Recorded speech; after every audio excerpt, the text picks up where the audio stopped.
The morning I found the second phone taped beneath the bathroom vanity drawer, I felt the kind of cold that does not come from weather. It was a cold that started somewhere behind my ribs and spread outward through my chest, into my arms, down into my fingers until they were trembling so badly I nearly dropped the device onto the tile floor. The screen was unlocked. The messages were open. And there, in black and white text bubbles that might as well have been bullets, was a conversation between my husband of 14 years and a woman named Gretchen Holloway, a woman I had invited into my home for dinner exactly 11 days earlier, a woman who had complimented my roast chicken and told me I was the sweetest person she had ever met. The messages were not ambiguous. They were not open to interpretation. They were explicit and cruel and full of laughter at my expense. One message in particular burned itself into my memory the way a brand burns into flesh. It was from my husband, Callum, and it read, "She has no idea. By September, the house, the business, the accounts, all of it transferred. She'll wake up with nothing and wonder what happened." That was the moment the woman I had been for 41 years died quietly on a bathroom floor in suburban Connecticut, and someone new, someone harder and sharper and infinitely more dangerous, stood up in her place. Before I continue, I want to say something to you, the person watching this right now. If you believe in kindness even when the world rewards cruelty, if you believe in forgiveness even when your heart has been shattered, if you believe that there is always hope even in the darkest chapters of your life, then please take a moment to like this video, leave a comment, share it with someone who might need to hear this story today, and subscribe to our channel so we can keep bringing you stories that remind you of your own strength. You are not alone, and this story is proof of that. My name in this life was Rosalind Thayer Beckett, though I had been born simply Rosalind Thayer in a drafty farmhouse outside of Burlington, Vermont, the youngest of 3 daughters raised by a widowed mother who cleaned office buildings at night and sold preserves at the farmer's market on Saturday mornings. My mother, Constance Thayer, was the kind of woman who never once complained about the hand life dealt her.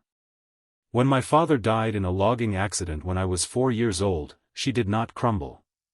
She did not drink. She did not abandon us to the care of relatives. She simply rolled up her sleeves, literally and figuratively, and worked until her hands were rough as birch bark and her back was permanently curved from years of bending over mop buckets and canning jars.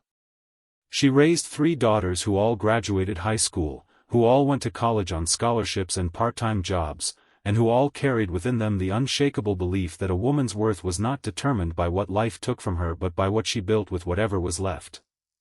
I carried that belief like a lantern through every dark hallway of my life, and there were many dark hallways, but none darker than the one I was about to walk through.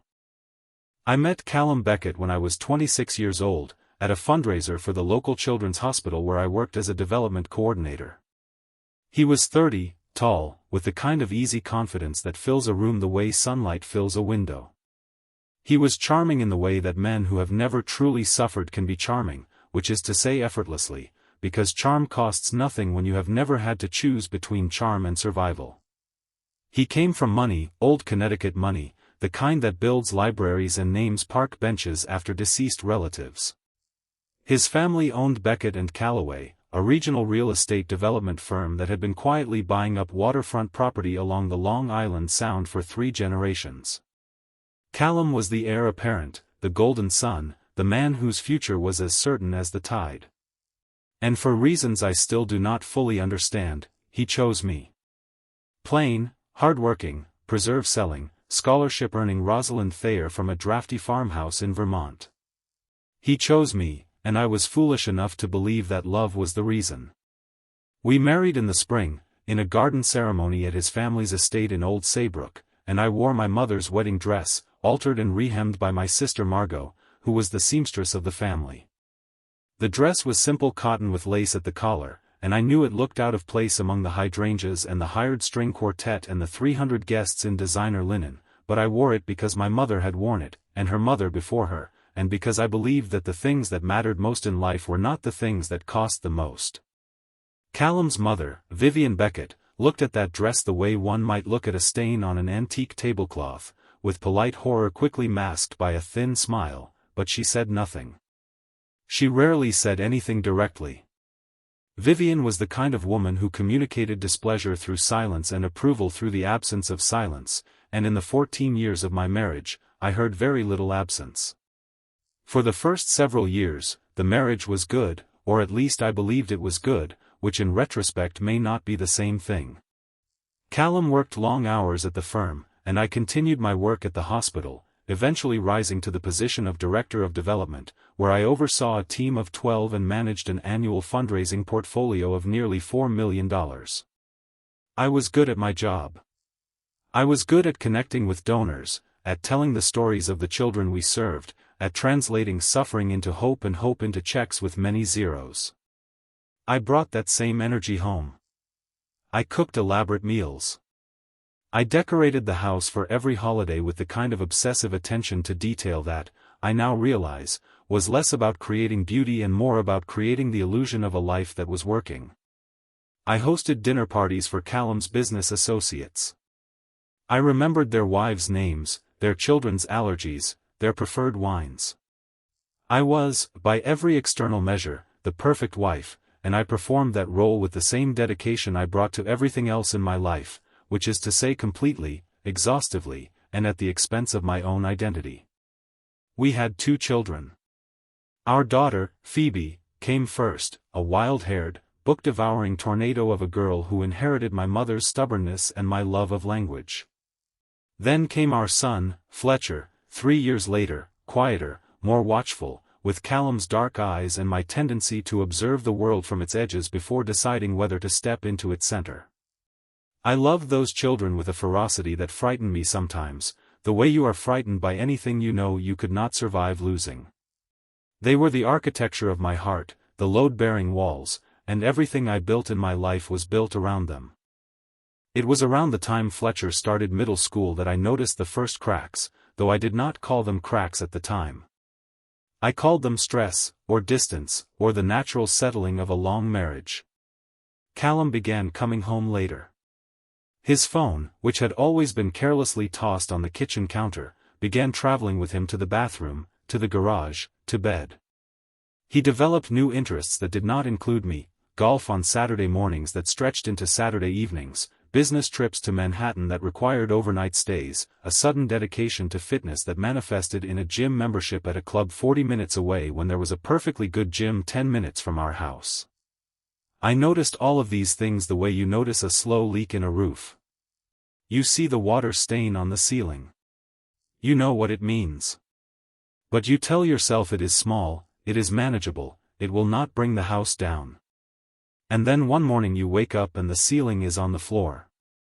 The introduction of Gretchen Holloway into our lives was so smooth, so natural, so perfectly choreographed that I did not recognize it for what it was until much later. She appeared first as a new associate at Beckett and Calloway, someone Callum mentioned in passing the way you mention a new coffee shop or a road construction project, as background information, as scenery. Then she became a name attached to specific projects, deals, closings. Then she became a person Callum spoke about with a particular kind of enthusiasm that I had not heard in his voice in years, not when he spoke about me, not when he spoke about the children, not when he spoke about anything in our shared life. She was brilliant, he said. She was innovative. She had ideas that were going to transform the company. She understood the market in ways that the old guard simply could not. She was, in short, everything that I was not, because I was not part of that world, had never been part of that world, and had never been invited to be part of that world. When Callum suggested we invite Gretchen for dinner, I agreed because I had no reason not to, or rather, I had many reasons not to but none that I could articulate without sounding paranoid or insecure, which were 2 things I had been raised never to be. So I cooked. I cleaned. I set the table with the good china and the cloth napkins and the crystal glasses that Vivian had given us as a wedding gift, the ones I normally kept behind glass because I was always afraid of breaking them. And Gretchen Holloway walked into my home at 6:15 on a Thursday evening, wearing a cream-colored blouse and a smile that did not quite reach her eyes, and she shook my hand and told me I was the sweetest person she had ever met, and I believed her, because I wanted to believe her, because the alternative was too terrible to consider. She was beautiful in the way that certain women are beautiful, not in the way of natural light or open fields but in the way of expensive architecture, all clean lines and deliberate angles and surfaces that reflected back exactly what you wanted to see. She was 34, 10 years younger than Callum, 7 years younger than me, and she moved through the world with the particular confidence of a woman who had learned early that her appearance was a tool and had spent her adult life sharpening it. She complimented everything. The house, the food, the children, my dress, my hair, my garden. She complimented me the way a surveyor compliments a property they intend to demolish, thoroughly, professionally, and without sentiment. After that dinner, the cracks in my marriage became fissures, and the fissures became chasms, and I stood at the edge of those chasms and looked down and saw nothing but darkness and still told myself that the ground was solid. Callum's absences grew longer. His excuses grew thinner. His patience with me, with the children, with the ordinary demands of family life, evaporated like dew under a hot sun. He began criticizing things he had never noticed before, the way I loaded the dishwasher, the way I organized the pantry, the way I talked to his colleagues at company events. He told me I was boring. He told me I was provincial. He told me, in a moment of particular cruelty on a Sunday afternoon while the children were at friends' houses, that marrying me was the biggest mistake of his life, and that if it were not for the children, he would have left years ago. I stood in our kitchen, in the house I had made into a home, in the life I had built brick by painstaking brick, and I absorbed that blow the way my mother had absorbed every blow life had ever dealt her, silently, completely, and with a resolve that looked like submission but was actually something much more dangerous. It was 2 months after that Sunday afternoon conversation that I found the phone. I did not panic. I did not cry, not then. I did not confront Callum. Instead, I did something that my mother had taught me through years of example. I worked. I sat on that bathroom floor for exactly 12 minutes, reading every message, every photograph, every document attachment on that second phone, and then I put it back exactly where I had found it, taped beneath the vanity drawer, and I stood up and washed my face and went downstairs and made breakfast for my children as if the world had not just ended. Because for them, it had not. For them, it was a Tuesday morning in June, and there were waffles and fresh strawberries and orange juice and a mother who smiled and asked about their plans for the day, and that was the world I was going to protect, even if it cost me everything else. What I had found on that phone was not just evidence of an affair. It was evidence of a conspiracy. Callum and Gretchen had been planning for months, perhaps longer, to systematically strip me of everything. The house, which was in both our names, was to be transferred to a newly formed LLC that Gretchen had set up through a lawyer in Hartford. The business, which had grown substantially during our marriage and to which I was entitled a share under Connecticut law, was being restructured in ways designed to hide assets and minimize my claim. Our joint savings account, which held nearly $600,000, had already been partially drained through a series of small transfers to an account I had never seen. And perhaps most devastatingly, there were messages discussing the children, discussing custody, discussing how to present me as unstable, as unfit, as a woman whose grip on reality was loosening, so that when the divorce finally came, and it was coming, Callum would not just take my money and my home but my children as well. That was the line. Not the betrayal, not the infidelity, not the theft, not the cruelty. The children. That was the line that, once crossed, transformed me from a woman who had been trained to endure into a woman who was prepared to fight. I gave myself exactly 1 week. 7 days.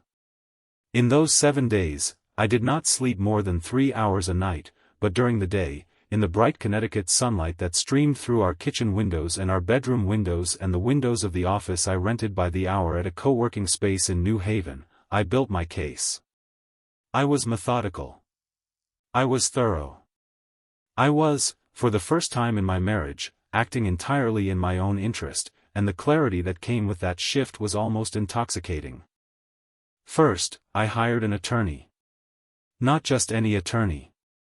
I hired Evangeline Ashcroft, a family law specialist with a reputation in Fairfield County that bordered on mythological. Evangeline was 62 years old, silver-haired, sharp-eyed, and possessed of the kind of quiet ferocity that comes from decades of watching powerful men try to destroy the women who had built their lives alongside them. She charged $450 an hour and was worth every penny. When I sat in her office on a Wednesday morning and laid out what I had found, she did not flinch. She did not express surprise. She simply nodded, made notes in a leather-bound notebook, and said, in a voice as calm and steady as a surgeon's hands, "We are going to dismantle this, Rosalind. Piece by piece. And when we are finished, there will be nothing left for them to take." Second, I hired a forensic accountant named Duncan Reeves, a meticulous, bespectacled man who spoke in numbers the way poets speak in metaphors. Duncan spent 4 days tracing the financial labyrinth that Callum and Gretchen had constructed, following the money through shell companies and dummy accounts and offshore transfers that were, as Duncan noted with something approaching professional admiration, impressively elaborate but ultimately traceable. Every dollar that had been moved, every asset that had been hidden, every document that had been forged or altered, Duncan found it, documented it, and added it to a file that grew thicker by the hour. Third, and this was the part that required the most courage, I went to see Callum's mother. Vivian Beckett, the woman who had looked at my wedding dress with polite horror, the woman who had spent 14 years treating me as a tolerated inconvenience in her son's life, was not my ally. She had never been my ally. But she was the majority shareholder of Beckett and Calloway, and what Callum and Gretchen were doing threatened not just me but the company that bore her family name. I sat in Vivian's sunroom on a Friday afternoon, in a wingback chair that was older than I was, and I showed her the evidence. I showed her the messages, the financial documents, the restructuring plans. I watched her face as she read, and I saw something I had never seen there before: fear. Not fear of me. Fear of what her son had become. Fear of what he was willing to destroy. And when she looked up from those papers, her eyes were wet, and she said, in a voice that trembled just once before steadying itself, "What do you need from me?" And I told her. The fourth thing I did was the hardest, and I did it on a Saturday morning while Callum was at his golf game and Gretchen was presumably wherever Gretchen went when she was not actively destroying my life. I sat my children down at the kitchen table, in the sunlight, with glasses of lemonade and a plate of the chocolate chip cookies I had baked that morning because I needed my hands to be busy while my heart was breaking, and I told them, in language that was honest but gentle, that their father and I were going to be making some changes. I did not tell them about the affair. I did not tell them about the theft. I did not tell them about the custody plans or the hidden accounts or the woman who had eaten roast chicken at our table and laughed at our jokes while planning to take everything we had. I told them that sometimes adults make choices that hurt other people, and that their father had made some choices that were going to change our family, but that no choice, no change, no amount of upheaval would ever change how much I loved them. Phoebe, who was 15 and perceptive in the way that daughters of unhappy marriages often are, looked at me with eyes that were too old for her face and said, "I know, Mom. I've known for a while." And Fletcher, who was 12 and still young enough to believe that the world could be fixed if you just tried hard enough, put his hand on mine and said, "We'll be okay." And I held their hands and I believed them, because I had to, because belief was the only currency I had left. The plan came together over the following 3 weeks, and it came together with the precision of a Swiss watch, each component clicking into place at exactly the right moment, in exactly the right sequence. Evangeline filed the divorce petition on a Monday morning, but she did not file it in the ordinary way. She filed it with an emergency motion for a temporary restraining order freezing all of Callum's assets, accompanied by a detailed affidavit documenting the hidden transfers, the shell companies, the forged documents, and the coordinated effort to defraud me of my marital property. The motion was granted by a judge named Helena Fairchild, a woman who had, as it turned out, seen this particular playbook many times before and had no patience for it. When Callum received the papers, he called me. I did not answer. He called again. I did not answer. He came home, and I was not there. I was at Evangeline's office, where we were preparing for the next phase of the plan, the phase that would take this from a private divorce into something much larger and much more public. You see, what Callum and Gretchen had done was not just immoral. It was illegal. The hidden transfers, the forged documents, the fraudulent restructuring of marital assets, these were crimes, and Evangeline had, with my full knowledge and consent, referred the matter to the State Attorney General's office. But before the legal system could do its slow, grinding work, I had one more card to play, and it was a card that Callum and Gretchen had unknowingly dealt me themselves. Among the documents on Callum's second phone was an email chain between Gretchen and a commercial real estate broker in Stamford, discussing the sale of a waterfront property that Beckett and Calloway had been developing for 3 years. The property was worth $12 million. The sale was being structured in a way that diverted a significant portion of the proceeds away from the company and into the personal accounts of Callum and Gretchen. This was not just a betrayal of me. This was a betrayal of every partner, every investor, every employee of Beckett and Calloway. It was fraud on a scale that went far beyond a messy divorce. Vivian Beckett, who had spent 67 years building and protecting her family's legacy, was not going to let her son burn it down. She called an emergency board meeting. She called it for a Thursday morning, at 10 o'clock, in the main conference room of the Beckett and Calloway offices in Old Saybrook, a room with floor-to-ceiling windows overlooking the harbor, a room where deals worth hundreds of millions of dollars had been negotiated, a room that smelled of old money and fresh coffee and the particular kind of masculine confidence that comes from generations of never being questioned.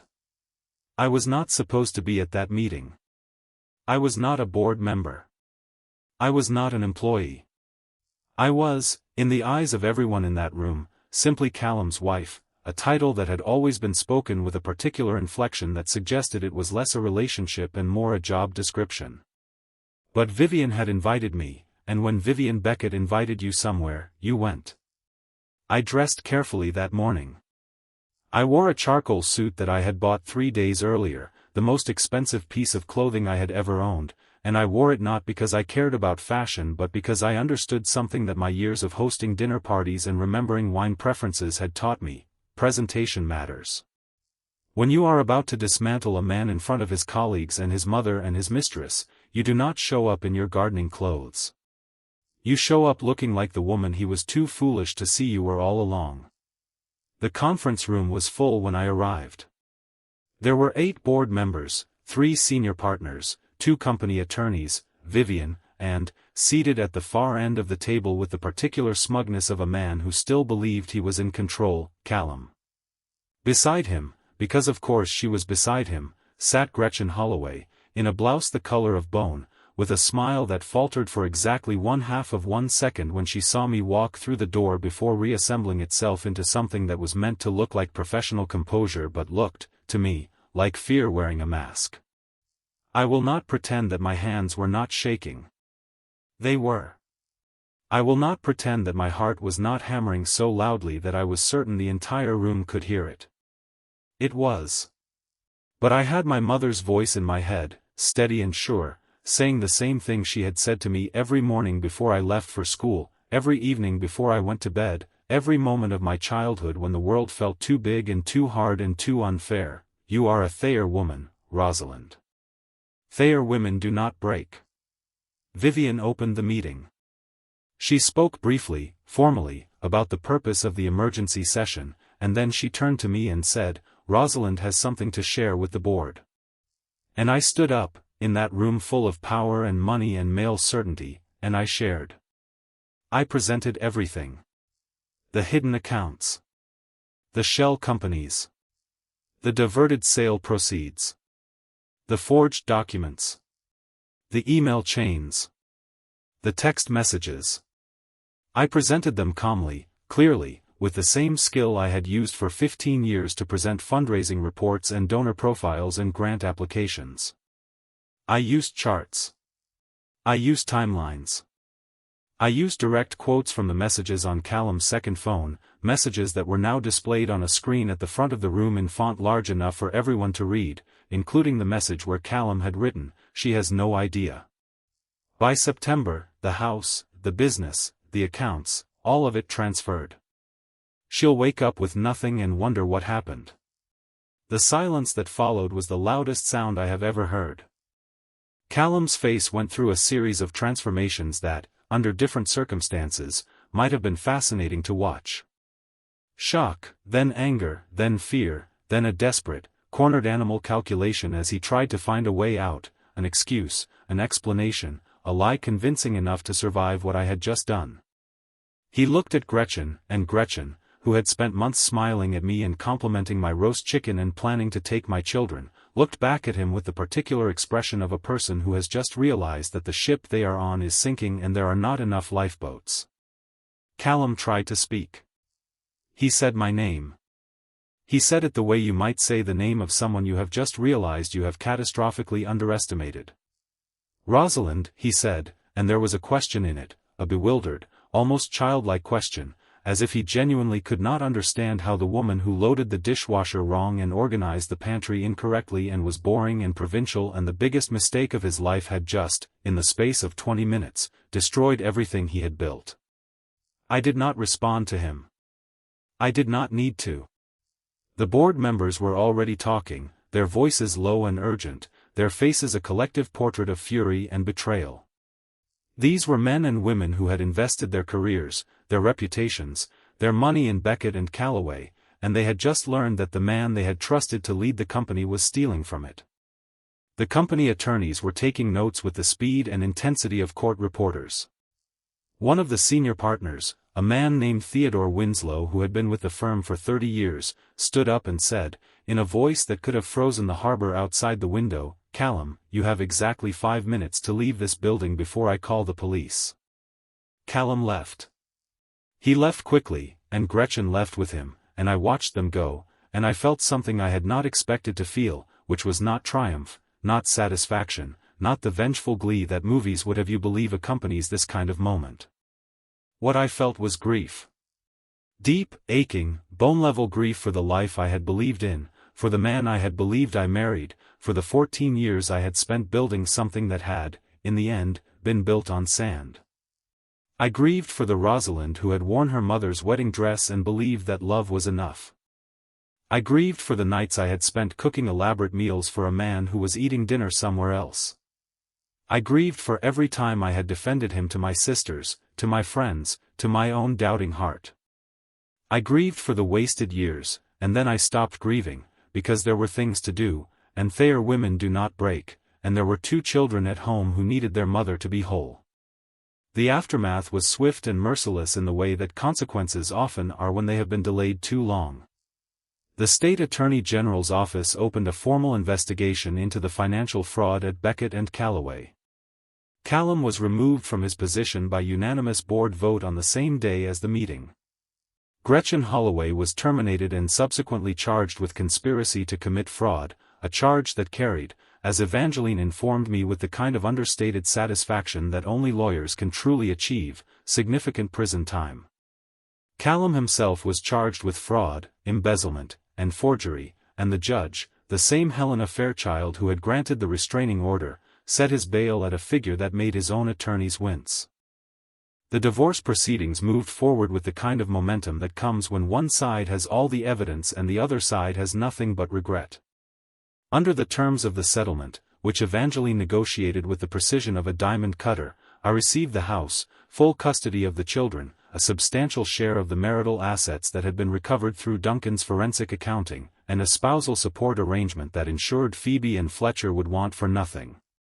Callum, who had entered the marriage with everything and treated me as if I had nothing, left it with exactly what he had tried to leave me with, nothing.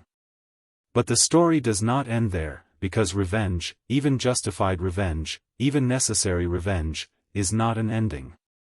It is a beginning, and what matters is not the destruction but what you build in its place. The months that followed the divorce were the hardest of my life, harder even than the discovery, harder than the meeting, harder than watching the man I had loved for 14 years be led out of a courtroom in handcuffs. Because the months that followed were the months of rebuilding, and rebuilding is slower and quieter and far less dramatic than destruction. It is waking up in an empty bed and learning to take up the whole space.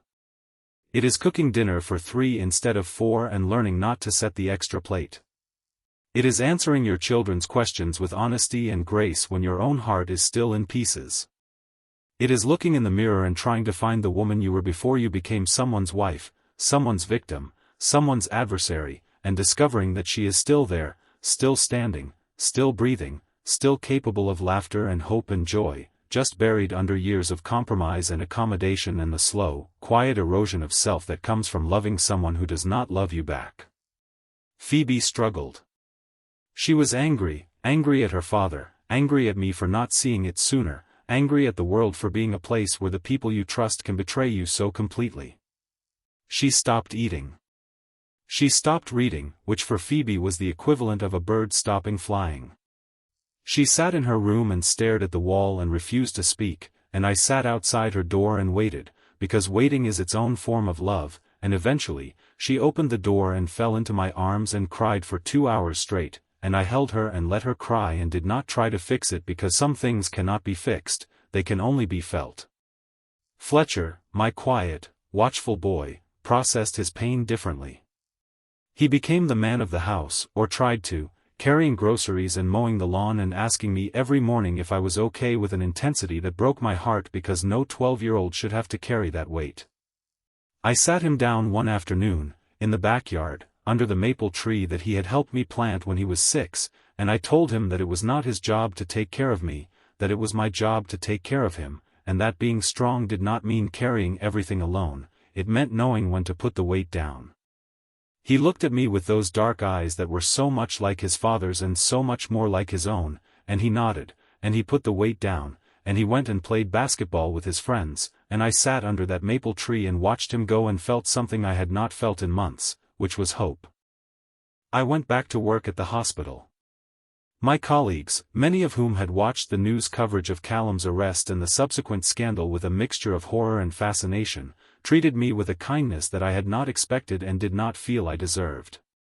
My supervisor, a woman named Dorothea Crane who had been running the development office for 23 years and had seen every kind of human drama play out behind the scenes of charitable giving, called me into her office on my first day back and handed me a cup of tea and said, "You are one of the strongest people I have ever known, Rosalind, and I am glad you are back." And I drank the tea and I sat in my chair and I opened my email and I began, slowly, painstakingly, to rebuild.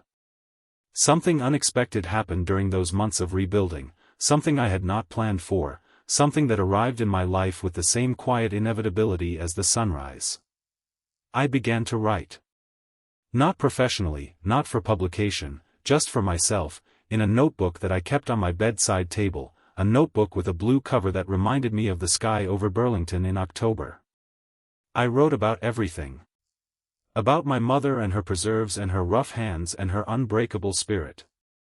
About my marriage and its slow, hidden collapse. About the phone beneath the vanity drawer and the 12 minutes on the bathroom floor that changed everything.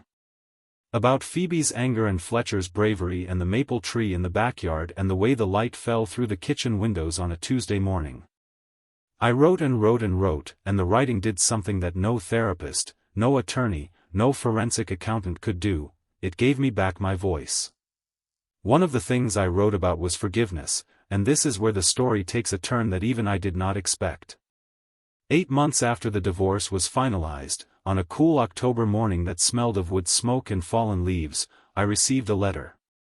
It was handwritten, on plain white paper, and it was from Callum. He was in prison, serving a 3-year sentence for fraud and embezzlement, and he had written to me not to ask for forgiveness, he was careful to say, but to acknowledge what he had done. The letter was 4 pages long. It was, despite everything I knew about the man who wrote it, honest. It was not an excuse. It was not a justification. It was a reckoning, a man sitting in a cell and looking at the wreckage of his life and understanding, perhaps for the first time, that he was the one who had caused it. He wrote about the affair, about how it had started as flattery and escalated into obsession, about how Gretchen had not seduced him so much as reflected back to him the version of himself he wanted to be, younger, more exciting, more free. He wrote about the financial schemes, about how they had started as small indiscretions and grown into something he could not control, something that had taken on its own momentum and carried him along like a leaf in a current. He wrote about me, about how he had taken me for granted, about how he had mistaken my steadiness for weakness, my loyalty for passivity, my love for obligation. And he wrote about the children, and this was the part where his handwriting became uneven and the ink was smudged in places that might have been tears, about how losing them was the punishment he deserved but could not bear. I read that letter 3 times. I read it in the morning light, at the kitchen table, with a cup of coffee growing cold beside me. And when I was finished, I did not burn it, and I did not throw it away, and I did not write back. I put it in the notebook with the blue cover, between the pages where I had written about my mother's hands, and the morning I found the phone, and I closed the notebook and I sat with the feeling that was rising in my chest, and the feeling was not anger and it was not love and it was not forgiveness, not yet, it was something more complicated than all of those things, something that had no name but felt like the first thaw after a long winter, when the ice begins to crack and the water begins to move again beneath it.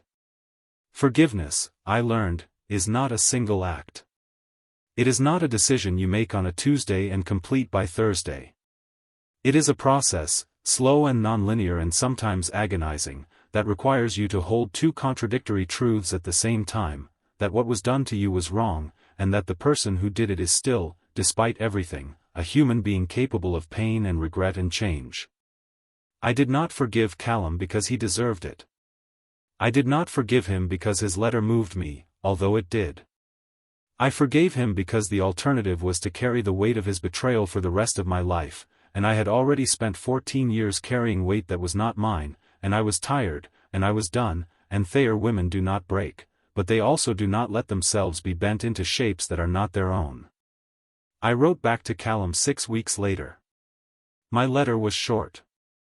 I told him that I had read his words and that I believed they were sincere.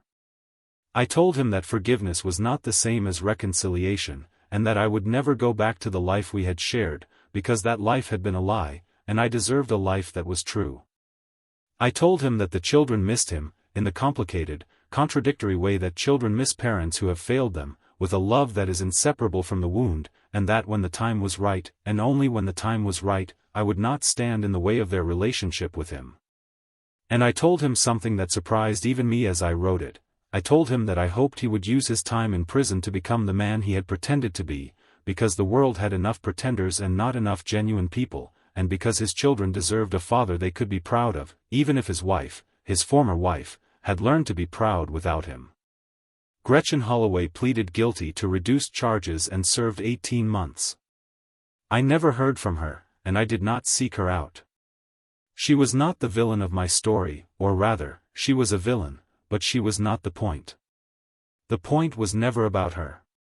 The point was about the moment you discover that the life you built is not the life you are living, and the choice you make in that moment, to crumble or to stand, to be destroyed or to rebuild, to let the betrayal define you or to let your response to the betrayal define you. 2 years after the divorce, on a warm Saturday afternoon in late June, I stood in the backyard of my house, the house that was now mine, under the maple tree that Fletcher had helped me plant, and I watched my daughter, who was now 17 and reading again and applying to colleges and laughing in the way that only people who have survived real pain can laugh, with a depth and a gratitude that shallow happiness can never achieve. And I watched my son, who was now 14 and taller than me and no longer trying to carry the weight of the world on his narrow shoulders, throwing a football with a friend and whooping with the kind of uncomplicated joy that I had been afraid he would never feel again. And I stood there, in the sunlight, in my garden, in my life, and I felt something that I had not felt in years, perhaps ever, a sense of completeness that did not depend on anyone else, a wholeness that was entirely my own. I had lost my marriage. I had lost the man I thought I loved. I had lost 14 years to a lie. But I had gained something that no one could ever take from me, the knowledge that I was enough. That I had always been enough.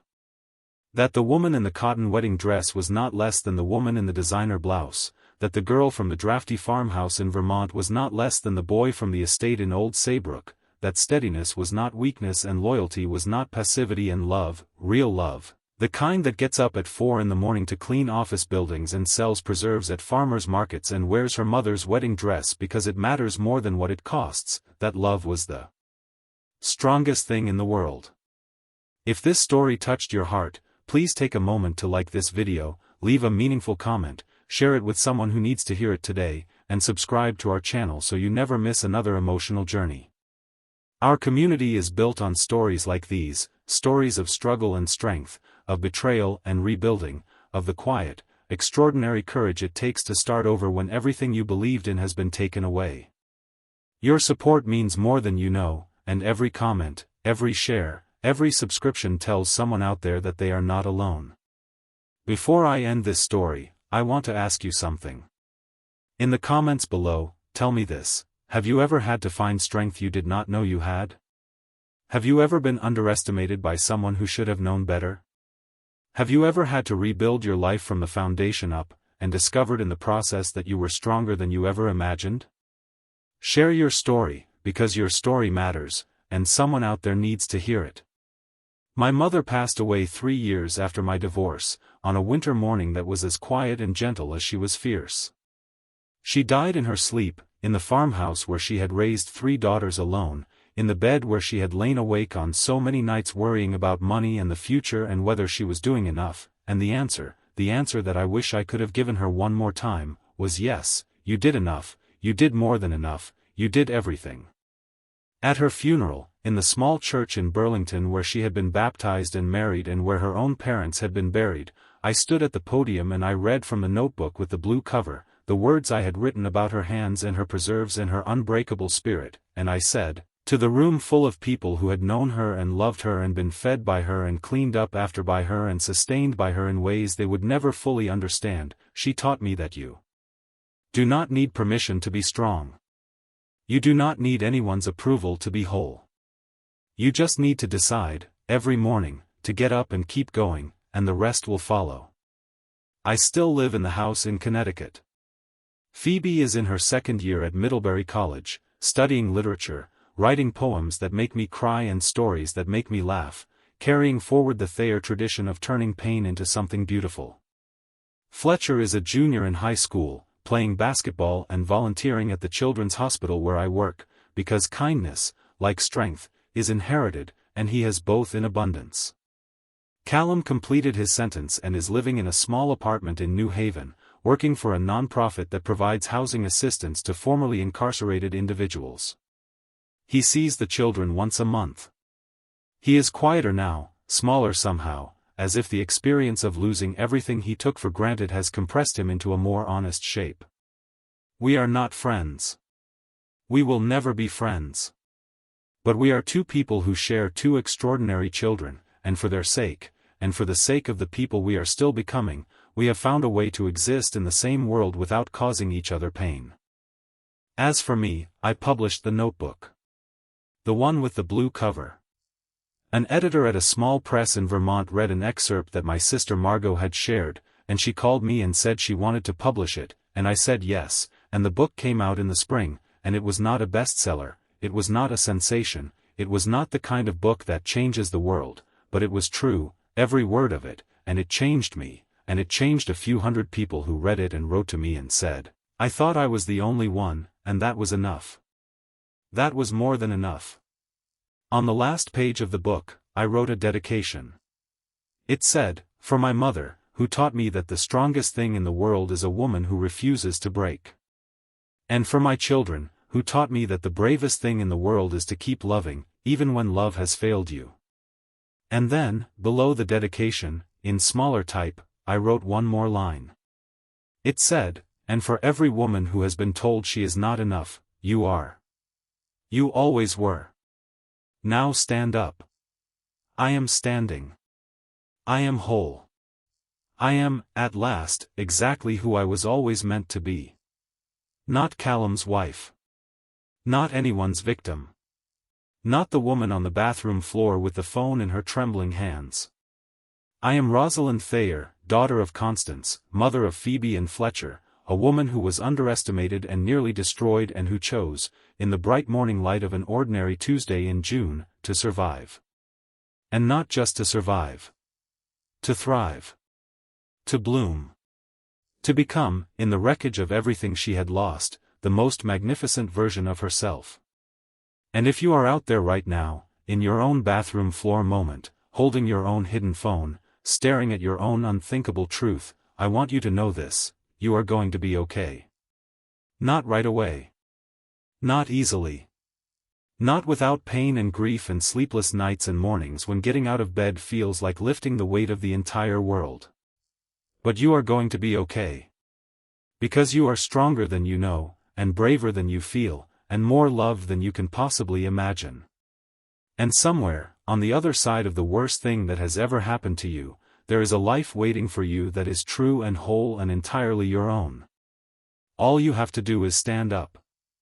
All you have to do is keep going. The rest will follow. I promise you.